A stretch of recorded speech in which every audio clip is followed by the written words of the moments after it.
Okay, remember that they're changing my voice. So now ask yourselves, does trickle down economics, aka supply side economics, aka sucker economics, aka devil economics, aka Luciferian economics, does it work? No. Why? How do we know? Well, we know because between the 1950s and the 1980s, we also had a trickle down economic system, but it's a little bit more complicated to explain why you can have, say, a 70% tax rate for the highest tax bracket and still have a trickle down economic system. But in 1981, it is clear that there's a trickle down economic system, Reaganomics. Ronald Reagan becomes president and he decides to lower the tax rate for the rich. This is at a time where we hardly had any debt, right? Had maybe a couple trillion debt at most, right? He kind of, he increases the debt to a little less than 2 trillion, if I remember correctly. Now, what happens next is pretty straightforward. Okay, in the next 44 years, the debt swells to about $37 trillion. Now, let's stop right there. A lot of people might argue, hey, look at all the things that have happened. Look at how IT has taken off. You didn't need to have trickle-down economics for IT to take off.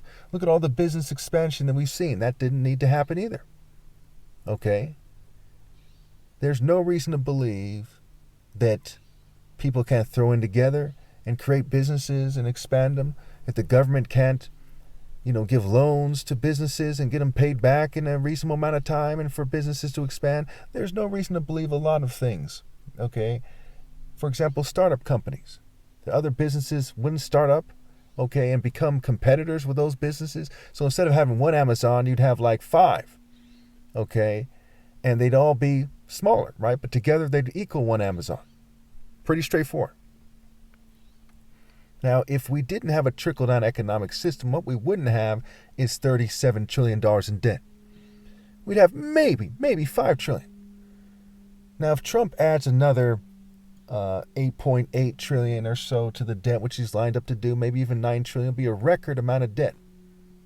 Okay. And he'll add another $200 billion or so to the yearly interest payment. Now, they pay it off in a way that's tricky. Okay. So that's a story for another day. So we'll call it the average yearly interest payment. I mean, my war on poverty plan, keep in mind, it's only $180 billion a year. Okay.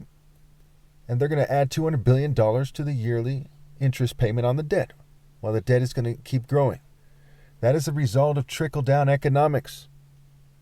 If the rich were paying a higher tax rate this whole time, there wouldn't be a massive debt, and the debt is compounded by the interest payment on the debt. So the more debt there is, the more you have to pay in interest, and therefore you add more to the debt. So the rich are hoarding their money, and the debt increases. There is no pressing reason for the rich to need tax breaks. There's 22.5 millionaires and billionaires in America, and there's 1,000 billionaires in America. What do they do with their money? Well, they're not paying down the debt, I'll tell you that. They're not helping you out. The value of their businesses increase. Their incomes increase. But we do not see the jobs that pay a living wage, accompanying that increase. So to make it very simple, in a nutshell, the money did not trickle down in the last 44 years. And we've had a trickle-down economic system in a way that's clear-cut that no one can deny for 44 years. We've had brief moments where they collected a little bit more tax money from the rich, but it's nowhere near a more, you might say, social economy, a more moral economy, a more logical economy. And you got to realize the economy is a huge thing. I mean, I think when I talk about this, I always think that people are like, oh, you sound like an economics professor. This is boring. I think that they're thinking that. Because if you understand how serious this is, you would scramble to organize with me immediately. You wouldn't be playing around, especially if you plan to have kids and have offspring and so on and so forth. You wouldn't think that this is a small issue. This is the type of issue to be willing to risk everything for, because the issue is so enormous. It's so macroscopic, it's hard for you to picture it. It is a huge, huge moral and philosophical issue. It's just a huge issue. 800,000 people in the streets, 60,000 people dying every year without adequate access to healthcare, 50,000 suicides a year. And I'd say the main reason they commit suicide is the economy. And if not, it's certainly connected to the economy because it has certain social implications that create the need for people to commit suicide. It is, in their minds at least, it's fucking clear, folks. This system kills people. It doesn't fucking work. I'm not a communist. I'm the most religious person to ever live, but I can tell you with certainty, no one has a viable counter argument. This system doesn't work. I've been talking about preventable deaths on YouTube alone since 2016. I've been talking about how the system is not fair on the internet since I was like 11 or 12 years old. I made a song about it when I was 16 years old. Okay, and that was back in 97, 98, early 98. I can tell you with certainty, as someone who's looked into this for a long time, who's thought about it deeply, as the son of 2 doctors, one a brain surgeon, as the top martial artist ever possible. Okay, look at my top martial arts challenge. I can tell you with certainty that this system does not work. The London School of Economics did a study, a massive study, and they found the same thing. The money doesn't trickle down. And this is not a small issue. There are people starving all over. 9 million people starve to death all over the world every year, mostly in certain countries. In fact, it's in the poorest countries in the world, rather. But they starve to death every year and die of hunger-related issues. 9 million people, 3 million children. And in a sense, we have one massive global economy. Then there's artificial lines that are carved out, which are called, which make up nations. And they have economies in that greater grouping of the global economy. One world, if you will, as Rockefeller would say. A new world order is a new world economy. And we have a current world economy transitioning into a more disgraceful global trickle-down economy. Even when you've seen communist systems in the past, in a sense, they're trickle-down systems, how they're applied. And again, I'm not a communist. Because you have a bunch of rich people exploiting the poor, hoarding the money, and they're not redistributing the money.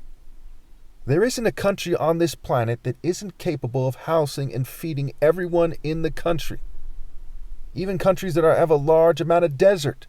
Because it's not that hard to fish and to grow food and to build houses. It's not that hard. People did it for many, many years before quote-unquote civilizations, spread throughout the world, which they're really empires. Rome, Greece, Persia, Babylon, empires. Egypt, later on, when it became evil empires, saying, hey, you need us. They didn't need them. Their lives became much, much worse when people, quote-unquote, developed the world. All of a sudden, they can't feed themselves for the life of them. And keep in mind, people were getting smarter rapidly in terms of understanding how to survive and to take notes and understand and learn from nature and refine their hunting and fishing techniques and to work with the land. And here these empires come in and they prevent them from doing those things effectively. And now we have 9 million people starving to death every year. That's something that's never happened in history before, folks. Never, ever happened. These people didn't have a chance to kind of get their stuff together to reduce the amount of preventable deaths in their country because of the developed nations, because of colonialism, Western imperialism, and everything like that. Oh, man, is it fucking sick what's happened? Oh, it is one big, torture chamber. The planet is a prison planet. It's a psych ward planet, mental hospital planet, torture chamber planet. It's one sick, eugenicist, toxic, devil fucking planet. It doesn't work. It doesn't trickle down and people are fucking dying. But apparently none of you give a fucking shit.